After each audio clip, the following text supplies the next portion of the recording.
All right. Hello, everyone. Welcome again to the Culture Project series, Called to Love, Called to Hope, streaming live on Facebook Monday through Friday, 12 p.m. and 7 p.m. Eastern Time. It is a joy to be with you once again. If you've been tuning in at Monday at noon regularly, you already know me by now. I've been here in this slot a good bit, but I love being here. My name is Parker, and I am a Culture Project missionary currently serving in the Diocese of Cleveland. And joining me yet again is none other than my very own teammate, Emily. Emily, want to go ahead and introduce yourself? Of course. Hello, everybody. Again, I am Emily. We are so excited to be chatting again today together. Like we said last week, we usually speak like almost every day to students together. So it's really fun to get back to that with Parker here. So I'm happy to be with you guys this morning. Yeah, long time no see, huh? It's just been a while. How you been? Well, I'm doing great. You know, getting more settled in, honestly. As we talked about last week, the emotions of quarantine were a little out of control, but I feel like they're settling down a little bit, getting more into routine and acceptance and things. So yeah, how about you?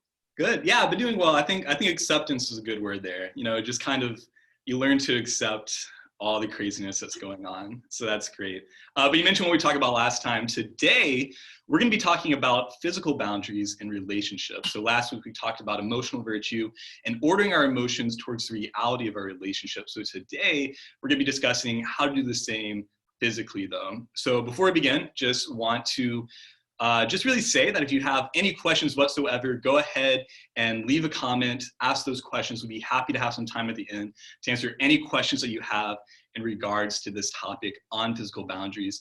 But before we dive into any of that, actually, maybe we should just kind of recap what we even talked about last time whenever we talked about emotional virtue. So Emily, could you maybe give us like a recap just to kind of frame our work today of what we talked about last week?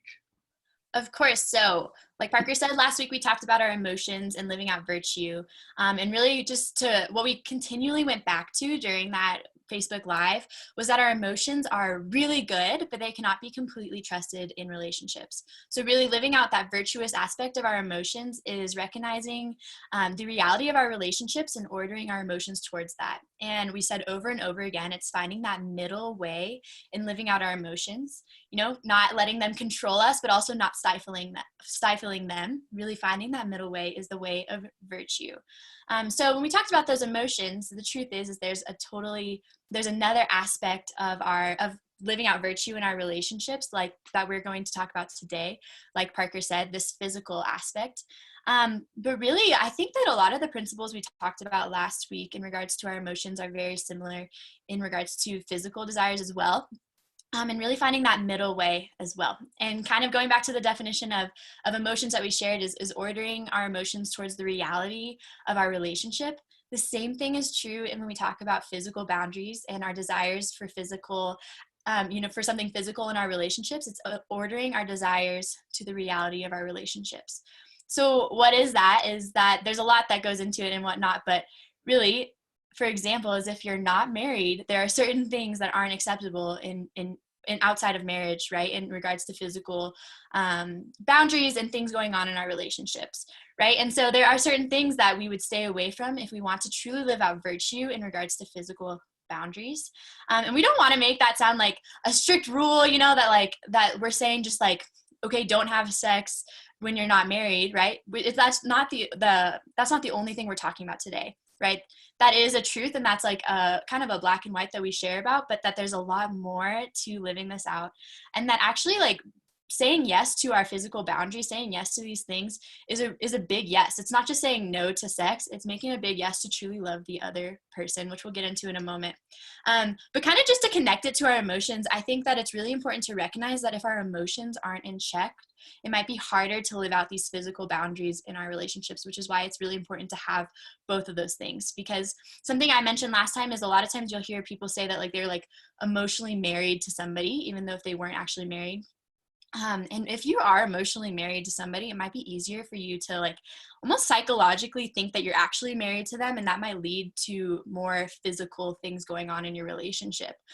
So that's kind of where I want to bridge that, is that these things work together, and really living out virtue in relationships is having that virtuous emotions, but also virtue in regards to our physical desires. So What does this really look like, Parker? I don't know if you want to share a little bit. We talked last week about Parker loves love and responsibility and all those different things. And there's definite, oh yeah, he's ready for this. There's definite aspects of that, especially in regards to physical boundaries in our relationships. So Parker, would you like to expand upon that? Yes, definitely. I think whenever having any conversation about physical boundaries, we have to understand the why. Because if we don't understand the why, then it's just going to be a straight up list of rules, really. And so really to frame a lot of the rest of this conversation, we need to understand really the underlying why behind it. And I think that a good way to really dive into that even is to really kind of examine the virtue of chastity. Even though that's really kind of the core component here when talking about boundaries, excuse me. And so sadly, this is a virtue that in our culture today is often resented. Very ironically, a friend sent me a clip from Parks and Rec the other day where one of the characters was talking about like abstinence or something like that. And it was just like this timid guy being like, sometimes you have urges and you just have to repress those urges and shove them deep down and not think about them. And it was kind of comical and silly because that's not what chastity is at all, right?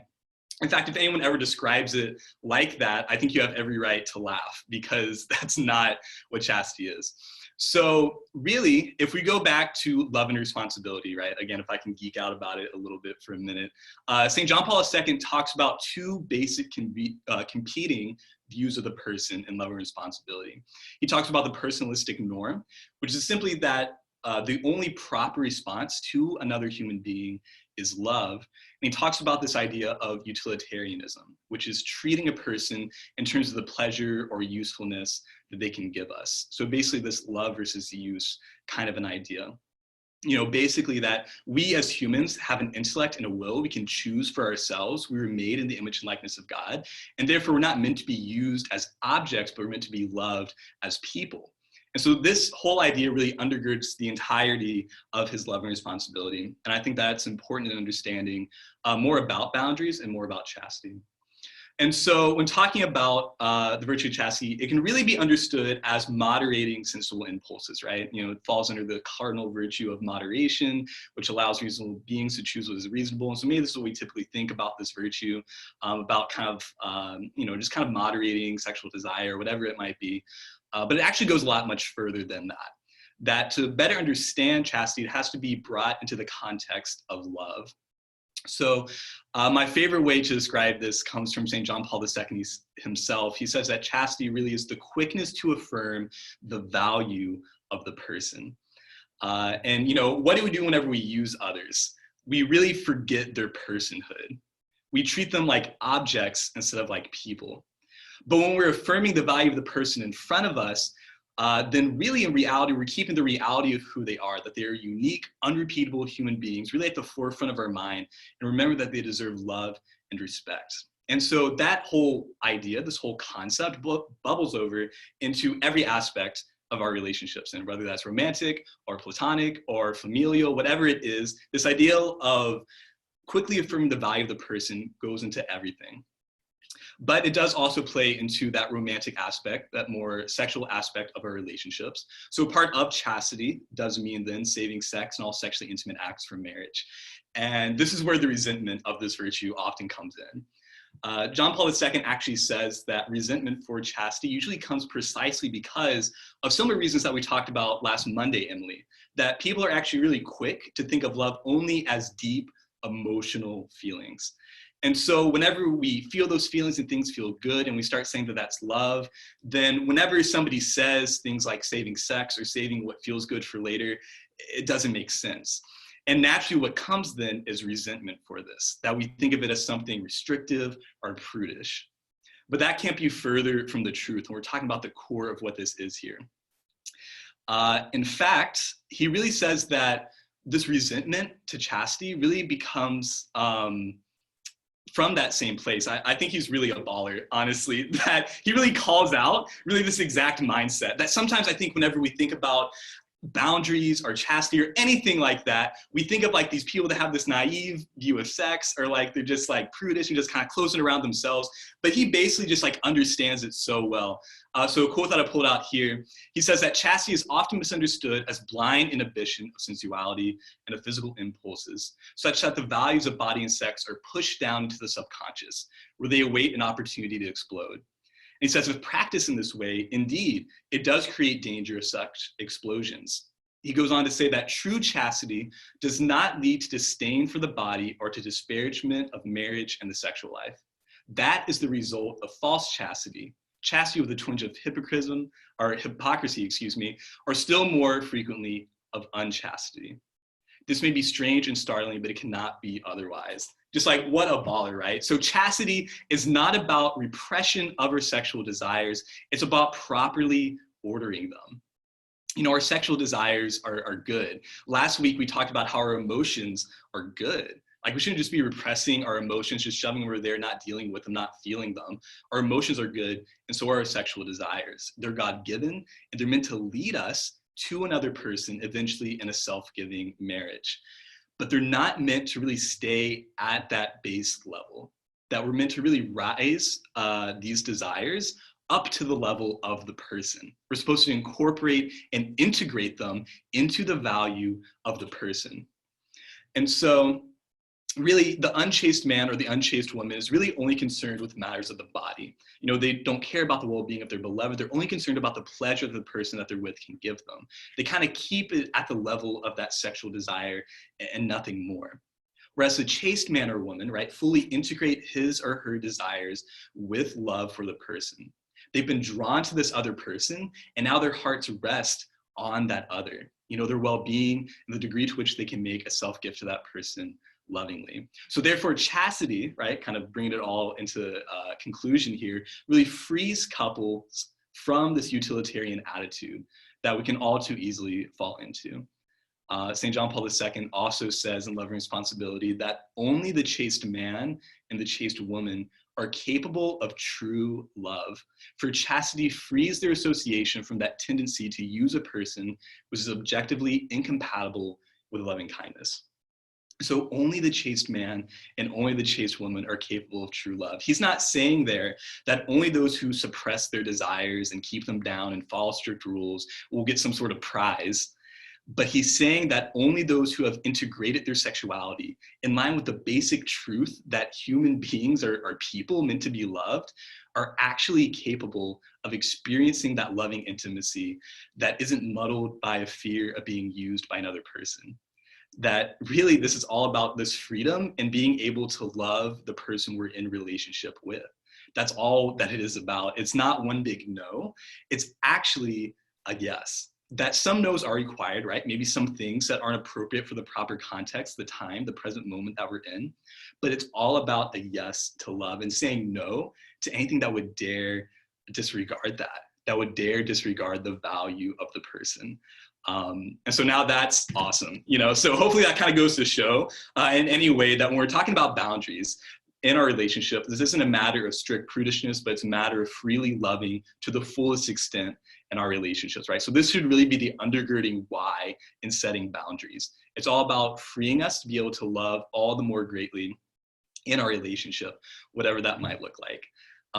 But, you know, that can be great. You know, Emily, I have a tendency to really dwell up here in the abstract, but like, what does this actually look like? Like, what would you say are actually like the lines and what are the boundaries that we should be kind of going for practicing chastity in our relationship? Maybe in another term, how far is too far even? Yes. Well, first of all, Parker, that was bomb. Thank you for sharing all that. JP2 has so much great stuff to say about this. And yeah, I mean, if you just look at it, what he's saying in a lot of different ways is just finding that middle way. What's the reality of the relationship? What's the virtue there? And so, right, this sounds nice. You hear all these different things. Maybe you're sitting here and you're like, okay, I've heard this before, but really, how do I live this out? How far is too far is the term we always hear. And Parker and I, we've been joking that the best answer to this question is really just follow all COVID-19 protocols at all times, stay 6 feet apart, keep a mask on, and, never really meet in person. And that's the best way to live out these physical boundaries. But no, that's not true at all, right? That would be stifling them, and that's not at all what John Paul II is saying or anything like that, right? And that's not what we're saying, is that you can't ever be in person. You can't ever have like physical contact with the person that you are attracted to or that you love. Right? How far is too far? When I hear that question, I go back to, I think it's Jason Everett who says this, or somebody who writes on these things, when he hears that question. And honestly, when I used to read books about this and that question would get brought up, I didn't really expect people to ask that question that often. But when I was in the classroom this year, I'd have a lot of students coming and asking, how far is too far, and all these things. And the way that Jason Everett tackles this question is he says that that's actually kind of the wrong question that we should be asking ourselves. Like, imagine if you're going on a date with somebody. This is something that Jason Everett says. If you're going on a date with somebody, say you're going like hiking for your date, would you ask yourself, how far can I get this person I love to the edge of a cliff before they fall off, right? Like, we wouldn't ask that question. Right? We'd ask how we can protect them, how we can keep them safe, and how we can truly love them and keeping them away from whatever might cause them pain or hurt or suffering. And that's kind of the truth here as well in regards to physical boundaries in our relationships, is we should instead be asking the question, how can I best love this person? And if we recognize that, really honoring these things and allowing them to stay, save these things for marriage and save them for the proper context, that's truly loving them, because so much pain and suffering comes when these things are experienced outside of that context of marriage. And if we truly love them and we want what's best for them, we wouldn't even want to get them close to that barrier, right? We wouldn't even want to get them close. So in a sense, there's an aspect of, right, that there's this black and white of, like we're saying, of not having sex before marriage. That's kind of like a line there, but there's a whole lot of gray in the middle. And I think that's where people get tripped up, because maybe you are somebody who really does want to save sex for marriage, but you're like, okay, but how much can I still get away with, right? We always share in the classroom that the best like practical boundary to set is no making out, because truly making out kind of prepares the body for sex. And so we have to kind of be careful of that boundary there. And some people might hear that and be like, that's crazy. But in reality, like, it's so easy to get caught up in the moment and to let things slide if that's something that's a part of our relationship. So it might be important to set that boundary. But another thing I really want to note is that some people might have a different kind of like threshold of what might affect them, especially negatively, or maybe lead them into like wanting more physicalness in the relationship. And that might be something that's based on maybe past sexual struggles or different things going on within their lives. And so I think that this is really important, is that it's something that is talked about, that it's a conversation that is had in relationship, right? Because somebody might need more kind of boundaries in their relationship than another person. And whoever's asking, or whoever's being asked of those things, so if, say, like your significant other is asking you to set these boundaries, it's up to us to really honor that. It's up to us to love them through that, and to know that they might struggle if things go farther, if things get more heated or whatnot, and to really honor that. And that's a way to love them, even if that might not be your boundary, if that makes sense.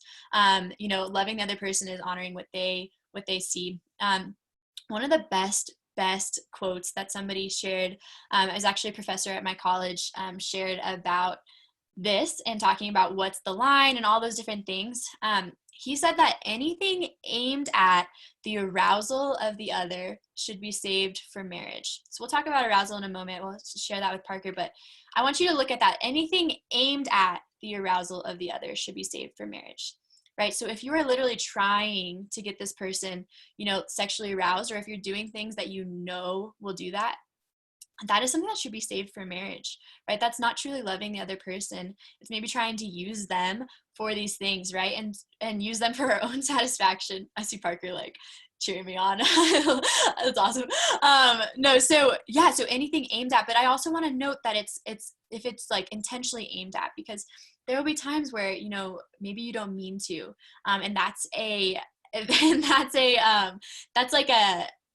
a conversation that needs to be had. Maybe you don't mean to sexually arouse the other person, but if you're in a mature relationship that wants to be intentional, that's something that should be spoken about, and these different things. So we can get a little more into practicals in a little bit, but that's kind of some ideas of this. How far is too far is really, if we're aiming at arousing the other person, maybe that's something that we should check on ourselves with.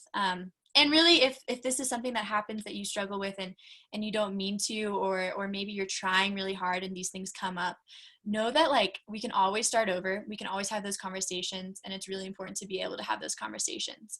But before we get into more of those practicals, Parker, if you could just talk to us a little bit about this arousal that I was just talking about, maybe how arousal is different than affection, and those different things in regards to physical boundaries.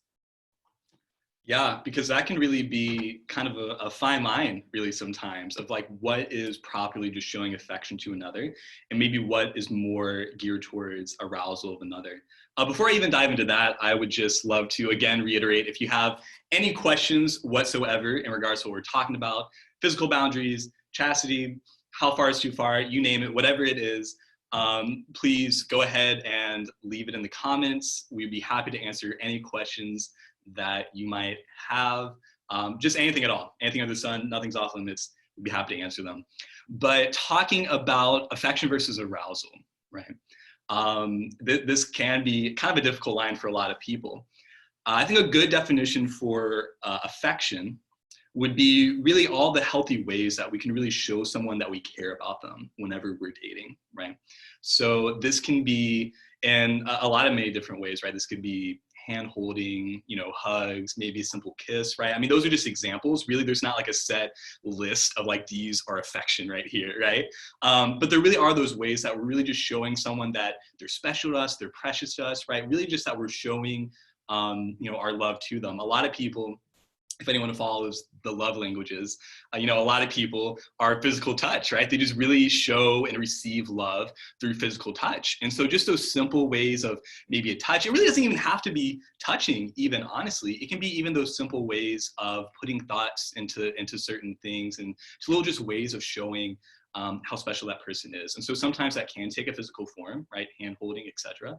Sometimes that could be something not physical even. But that's really what we're looking at with affection, that really the goal here is to show the person how much they mean to us. How much we really care, we love them, how special they are. However, there are certain actions that instead of showing maybe how much we care for the person, instead what's being done here is that it's preparing the body for sex. Right? This would be considered arousal. Really anything that's really preparing the body for the sexual act.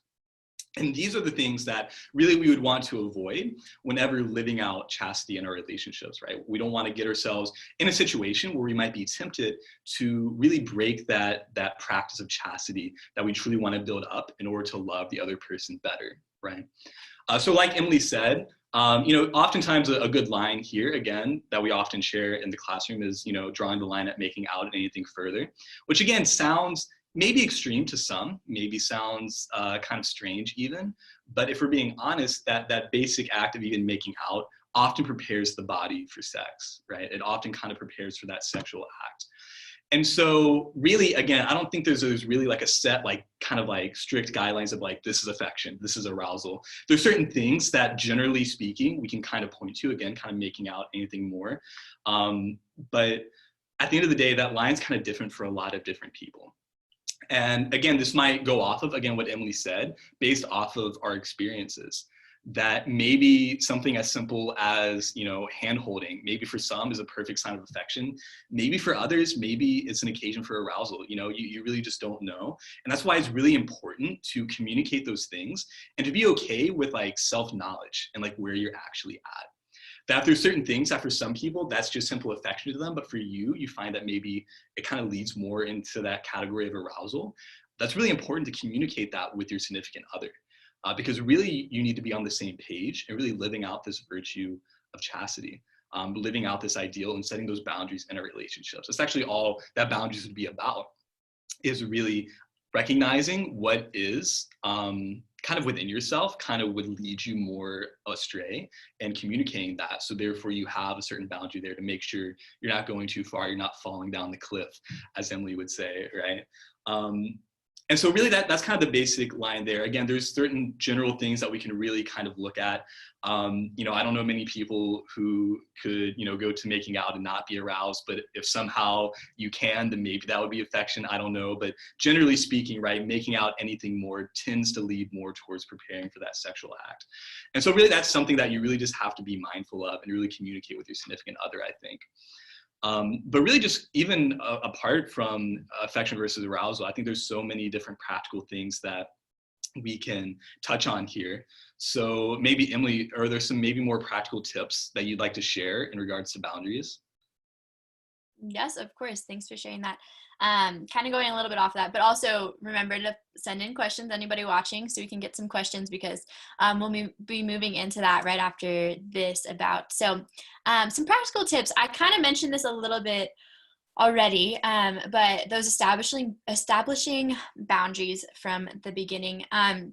This can be something that's scary, because no, you don't have to, like, on the first date tell them all these different things, right? Like that might seem a little too much for somebody, but I think it is very important to establish boundaries and communicate your boundaries from the beginning of your relationship. So, you know, why is that important? First of all, it's important to know, for the other person to know what those things are, and for you to know the other person's as well. And I always share, especially with the women in the classroom, that it is so, so important to have somebody who's on the same page as you in regards to these boundaries, because not only will they honor you in those things, but also if you do struggle as a couple, or if something comes up, you're able to pick each other back up again. But in regards to establishing boundaries and talking through these things, it's also important, like I said earlier, to honor what the other person communicates, and that's truly loving them, is honoring what they communicate. And within this as well, it's kind of, we have to have self-knowledge as well.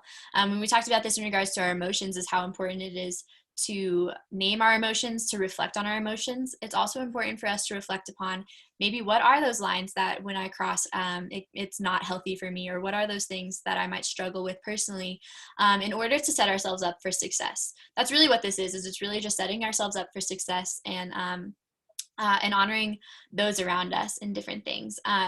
So yeah, how early do you have to bring up this conversation, or how do you bring up this conversation? I guess in my own life, this is something that I've always just been pretty bold about and talked about. And like, I mean, it's obvious because I love talking about this and I'm in this mission, whatnot. But it is something that is something that I just decided I wasn't going to be afraid to talk about. And so even, you know, I often share the story of when I was in high school. There was a few guys interested in me, and there was one in particular interested in me that we never really dated or anything. But I remember just from the beginning, I wanted to be straight up with him, and I said, "Oh, I would never do anything like sexual with you. I won't do anything with you." And I remember his response was really great. It was, "Oh, I would never want to make you do anything you're uncomfortable doing." And honestly, I commend him for not running away, for not pressuring me to do more, anything like that. But kind of like what I talked about is, in wanting to have somebody who has the same boundaries or the same desires as you, you know, I always wonder what would have happened if we would have dated, and if things would have gotten more, you know, deep. Because when we have that deep love for somebody, or when we grow in relationship, it's just natural for us to want to show love in that way, in that highest form of, you know, like sexual union, of that form of that. So I've always wondered if that had gone further, if he hadn't been on the same page as me, maybe we would have let things slide a little more. And so it's really important to find somebody who's on the same page. Not only are they on the same page, but not only do they want this for you, but they want that for themselves. And it's really important to kind of hold ourselves out for those people who are there for us. Maybe you're in a relationship where that's not the case. It's really important to kind of stick to your standards, stick to those things, because those higher standards only call other people higher. And it might be hard, and there might be like fighting, and people, you know, I've heard plenty of stories of girls getting broken up with, or even guys getting broken up with, because they didn't, you know, or because they didn't want to have sex with the other person or anything like that, right? And it can be really hard, but truly just keep our standards high. It's important to keep our standards high, and to call other people on in regards to that as well. So those are just a few practicals that I would share. I know that it's kind of, you know, establishing those boundaries. Like we said, a lot of this is really communicating those things to the other person, having the strength to communicate those things, and knowing what your boundaries are as well. We keep talking about this, but I just want to very much clarify that this still means this is like all with the mindset of saving sex for marriage as well, right? Like I think that's an important thing to add here, is that we're saying like saving sex for marriage. This is kind of when we're talking about our like individual boundaries, that I think that really only just means in that gray area, if that makes sense. So I just wanted to clarify that for sure, because yes, that's what we really mean when we talk about these physical boundaries, is kind of that gray area as well as saving sex for marriage. So yeah, those are kind of some of my practicals. Did you have anything to add, Parker? No, but I like that you did add that not caveat, but that clarification, that reminder that really we are kind of discussing more so that gray area there. That really is a baseline, just an understanding, right? Saving sex and all sexually intimate acts for marriage. That's kind of for all across the board, that's kind of not anything subjective there, but maybe there is some subjectivism in regards to the gray area and what would be affection or arousal and things like that. So I think that's great. I also love how you brought up how whenever we are emotionally close to another, then it's just kind of natural that we kind of have that desire to express that love in that way. And I think that just kind of goes out again saying, reiterating even that our sexual desires are good, right? Just like last week, we said our emotions are good. And like we understand that, we kind of feel that, we're like, yes, okay, our emotions are good, I can feel, that's great. Our sexual desires are also good. And I think that, if we say that, or if we hear that and we kind of feel a little squeamish, I think we don't truly believe it then, and we can't be blamed, because in our culture, it's been really muddled and it's kind of hard to see. But really our sexual desires are good. It's really this misuse of our sexuality, right? It's whenever it becomes lust, right? Whenever it's not actually leading us lovingly to another person, but instead is leading us to use another person for the pleasure that they give us. That's really when it starts kind of getting muddled. But our sexual desires in and of themselves are good, they're God-given, they have a purpose, and they lead us to another person in love in marriage one day. So I think awesome stuff right there. But yeah, we're going to go into some Q&A now. And again, if you have any questions about anything in regards to this topic whatsoever, go ahead, write a question, send it out. We'll be happy to answer it. If you're afraid of, because this is kind of a strange or kind of a sensitive topic of maybe, I don't know, everyone seeing or whatever, we won't say your name. We'll make sure you stay anonymous. So again, whatever question you have, in any regards, right? It doesn't even have to be a personal question of, oh, I struggle with this, so what about this? But just maybe something that you're just curious about, something that you need more clarification on. We would be happy to do so. So starting off, firstly, we have a question here asking, did you guys get formation on this, or do you have personal experience and God has led you both to share what you've been going through? So kind of talking about, is this something that we kind of generally just have formation on and maybe no experience with, or is it kind of more this like personal experience that we have, and so we just are kind of spewing out? I'm sure we could both answer on this, Emily, but I know for me at least that, it's kind of a little bit of both. We definitely here at the Culture Project go through great training on a lot of the topics that we speak about, including this area of physical boundaries, emotional boundaries, all these different things, and kind of how to speak about them, how to understand them, in regards to our own personal studies. So again, I've really delved into love and responsibility just because that's a topic that I love so much.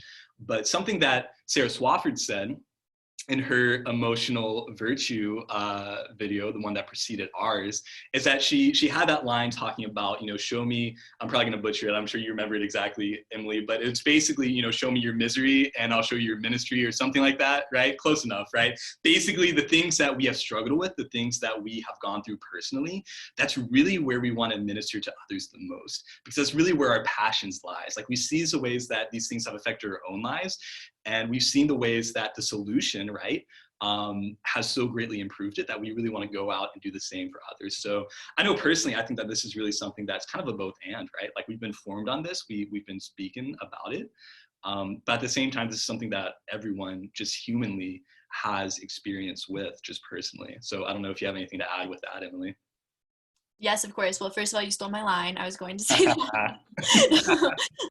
But yeah, that was such a great quote from Sarah Swafford of show me your misery and I'll show you your ministry. And I just, Yeah, I love that, because same thing. It's a both and here, where we have been incredibly formed on this, and the Culture Project does an amazing job of teaching us about theology of the body and teaching us about these different things. But also a lot of formation just comes from handling questions in the classroom that students give us when we're speaking to students in our normal lives outside of quarantine.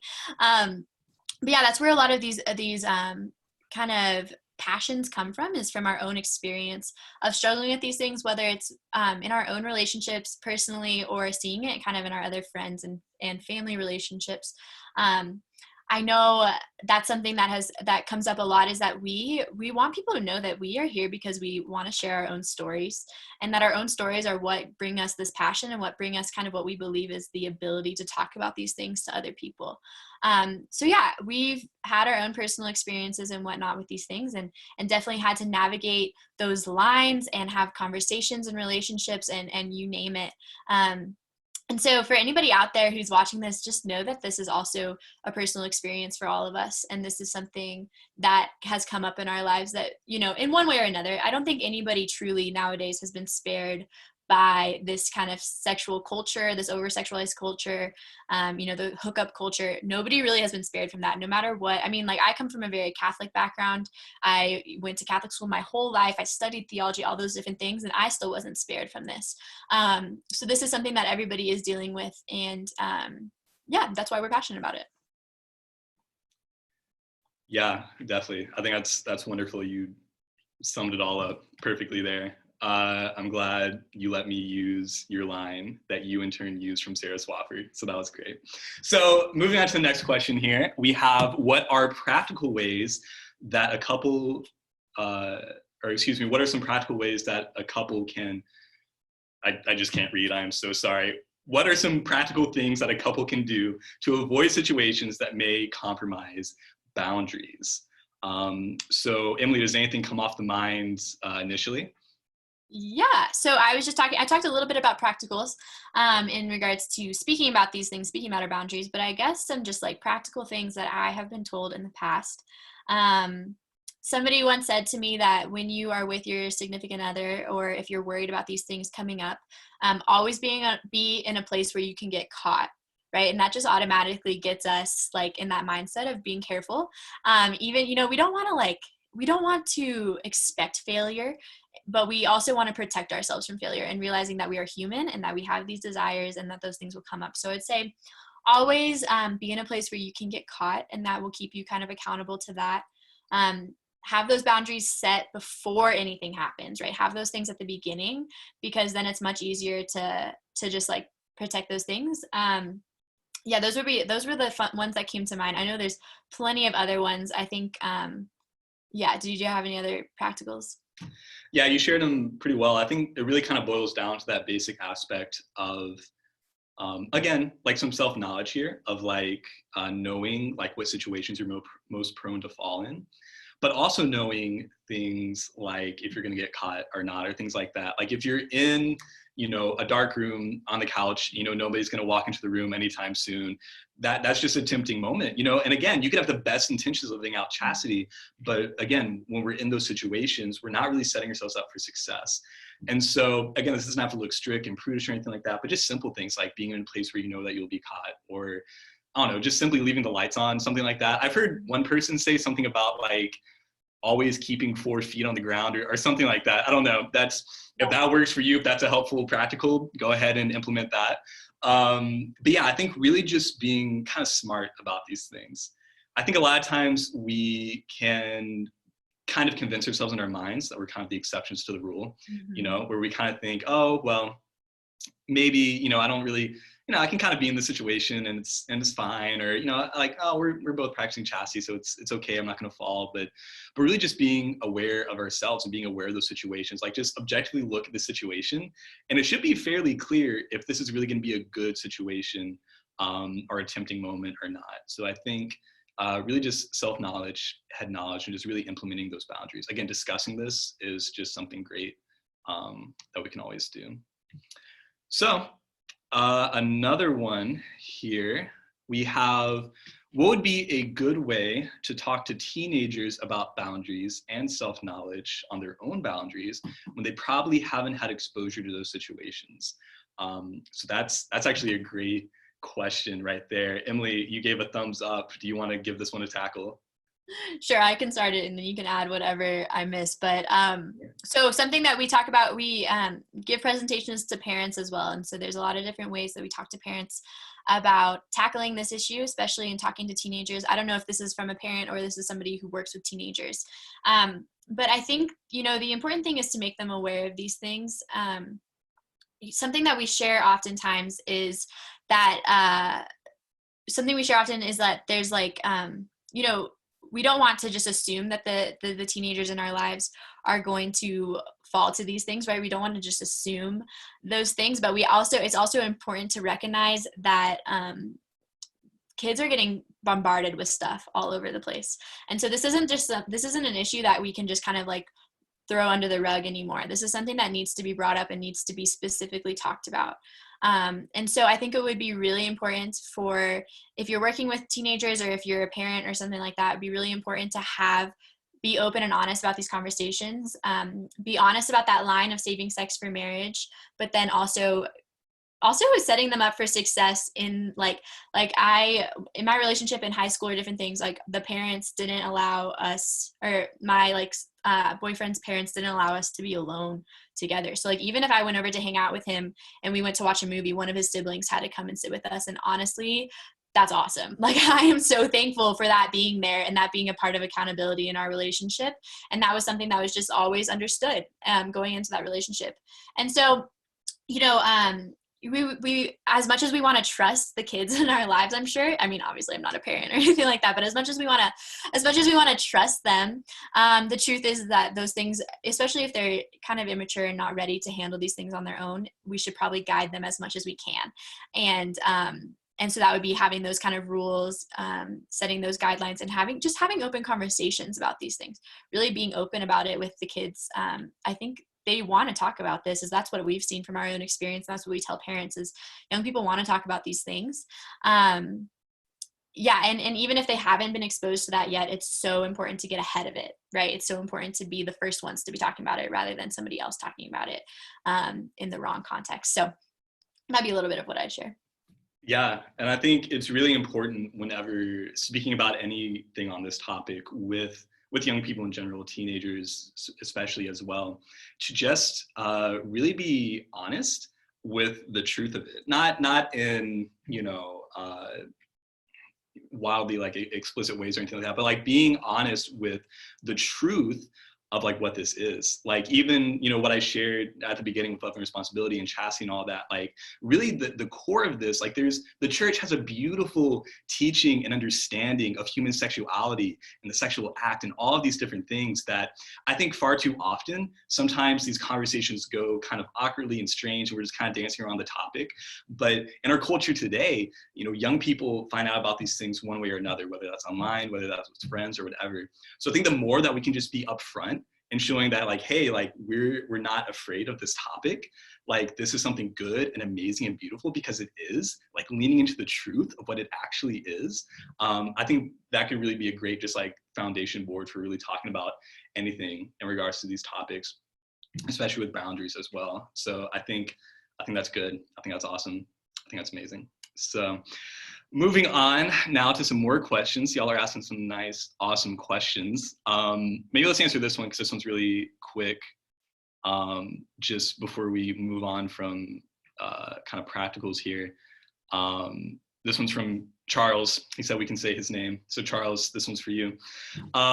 Is there a time of night you would set as a curfew? Which again, just simple question. I think that kind of is a little bit more of a gray area. I don't know if you have to say like, 8 p.m., that's it, right? Anything after 8 p.m., you're sinning, right? Like, I think that's obviously, kind of, there's gonna be some gray area there, but I think maybe setting a curfew could be a good idea. Like maybe not being over at your significant other's house past a certain time, just because again, setting ourselves up for tempting moments, right? So maybe if we're kind of setting a curfew, that'll put us in a good position. So maybe just addressing that really quickly, since that kind of related to the last one. Let's say if someone has been practicing healthy boundaries in a dating relationship, how does someone go about setting up boundaries? Oh, excuse me, if someone has not been practicing healthy boundaries in a dating relationship, how does someone go about setting up boundaries if they haven't practiced chastity thus far in the relationship? So this is a great question. So basically, if we haven't been implementing these boundaries in our relationships, how do we start now? And I think personally that it really just kind of goes down again to just having the conversation that we're never actually going to live this out with our significant other unless we explicitly talk about it. You know, mind reading hasn't been invented yet, so that's not going to do, right? That if we really want to live this out, we have to communicate that. And which again could be hard if we haven't up to this point. But I think that it really comes down to this point of if we really are serious about living this out, if we really want to start implementing physical boundaries in our relationship, then we just kind of have to sit down and have that conversation. I've shared this quote before that, you know, love pushes past the awkward moment, right? That this is going to be an awkward conversation to have. It might be a difficult conversation to have, but it's one that if we truly want to live it out, we have to have. And so I think a good place forward would be just to sit down with your significant other and just have this conversation. Be honest about how you truly want to live out this virtue of chastity. Explain it, right? Explain how you truly want to love this other person. You don't want to be in any sort of mindset, in any sort of framework of use, that you truly want to love them. You truly want to care about them for as good as their good can be obtained, right? And so I think that's a good place to start. Emily, I'm sure you have something else to add. Yeah, well, I was laughing because somebody just commented that quote, love pushes past the awkward. So I was like, shout out, there you go. Obviously, Perfect. This is something we need to be talking about. Yeah, I don't have much more to say other than that. That was great, Parker. But I think I just want to say that if anybody reads that comment or hears that question and maybe has been thinking about it themselves or is trying to have those conversations, I just want to commend you. And I just want to like cheer you on and tell you like, that is awesome that you're wanting to have these conversations, especially if this is something that hasn't been lived out in your relationships. We always say that no matter what we've done, there's no far gone that's too far gone. We always say that. And no matter what you've done, especially even in your relationship, the Lord can heal that, and that can come back to fulfillment, and it can come back to that true love, and that you can experience that authentic love again. Yes, it's an uphill battle, especially if it's something that you struggled with the same person. And it's something you would really have to work towards and really sacrifice towards, but it's totally commendable, and just want you to know that we're all cheering for you and praying for you through that, because it's a beautiful thing to want to have even after not having it, you know, and that's even maybe something harder that would be harder to live out if it's already that. But know that the Lord always will provide that healing and that strength to keep going and love each other truly. Definitely. I love that. Something that I always love to share is that chastity is not concerned about what we've done in the past, but it's concerned about our effort to live it out right here, right now. So maybe if you feel like you haven't lived it out up to this point, that doesn't matter, because chastity is concerned about starting right here, right now, today, and you can do that. So this is a great question, I think, to spring off of this one. It's kind of a similar question, but it has the added aspect of, you know, what happens if you mess up? How can you move forward in the relationship? Or how do you know it's time to take a break or end the relationship? So maybe it's a situation where you really want to start living this out. You really want to start setting boundaries, but it doesn't seem like your significant other is really that on board. I mean, I don't know if this is maybe just too straightforward, too blunt, but honestly, if you're not on the same page about this, it might be time to end the relationship, honestly, because really, this is something that really both people kind of need to be on the same page about. You know, if you're really committed to this, but the other one isn't, then there's always going to be some sort of tension there. There's always going to be some sort of misunderstanding. Chances are you probably don't have the same understanding of really just like, you know, the sexual acts and just like the beauty of like love and relationships. Like there's probably even some like philosophical differences there, if I might say. You know, so really there's something there. Emily, you actually had a video almost on this exact topic of kind of like if you're not on the same page or being on the same page. So if you have something great to say about this, I'm sure you do.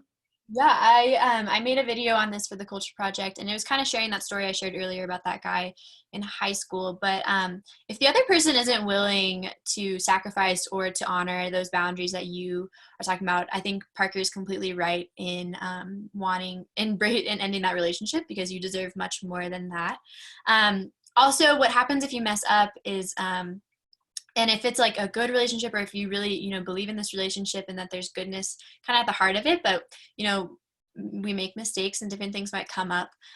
Moving forward, it takes some really tough conversations. And it also, I would say, might take setting stricter boundaries in your relationship.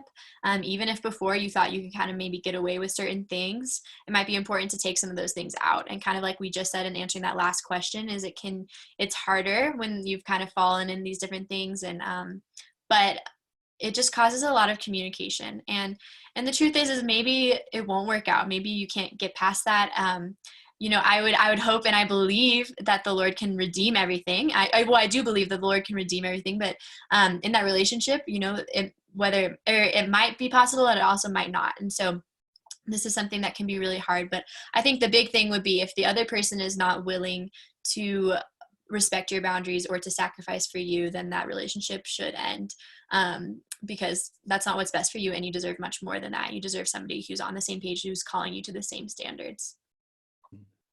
Yeah, I've even heard before that in that situation where maybe they're not on the same page, sometimes the best thing you can do is to end the relationship. But sometimes that's kind of a wake-up call of, their own call of needing to, live this out, of just kind of how serious it is. So, and that's on period. So, last one maybe is advice for walking alongside others when offering hope from sexual sin. So basically, how we kind of discussed maybe if we've fallen ourselves, but maybe what's some advice for just walking alongside those who maybe have fallen in this way?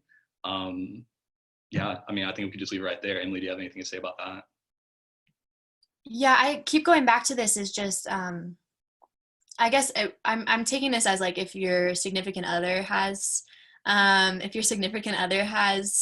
like struggled with this in the past or different things, and being there for them, walking alongside them, but also walking alongside friends or anything like that. So I might touch on both, but in regards to the relationship, in regards to the relationship, I think that, I already said this over and over again, is that it's really honoring the other person. So maybe you haven't struggled with this, and maybe you feel like other things, like certain things don't arouse you, and that you can handle certain things.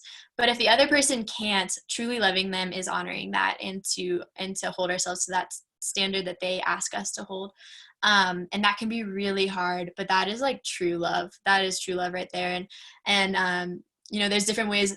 A lot of us have failed at this. There's different ways I failed at this. It can be really hard, but truly living that out is loving the other.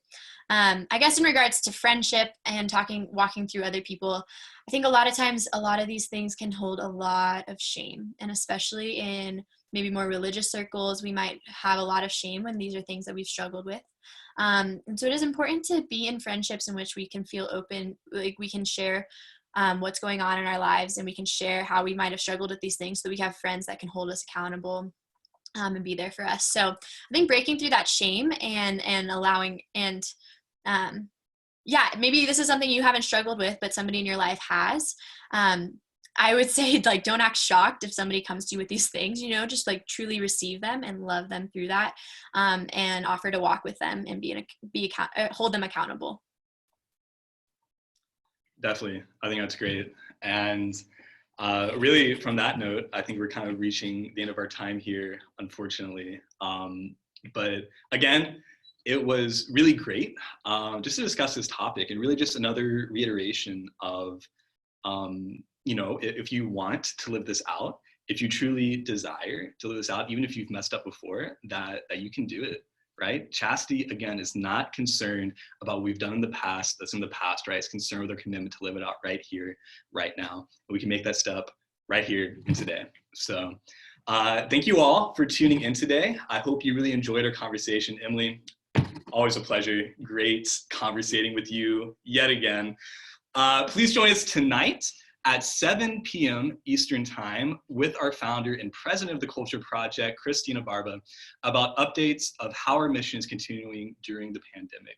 During this culture, man, words are hard, aren't they? During this time, the mission of the Culture Project still lives on. Consider making a donation today, if that's what you feel so called to do, at thecultureproject.org/donate. And again, I would like to add in that if you are a young adult and you're looking to do something, even just like this, you're really passionate about the topics of this mission, application deadline is May 7th. So go to thecultureproject.org/apply if that's something that you really feel called to do. Thank you all for tuning in and submitting your questions. It's been a gift to be with you all, and we can't wait to be with you again next time.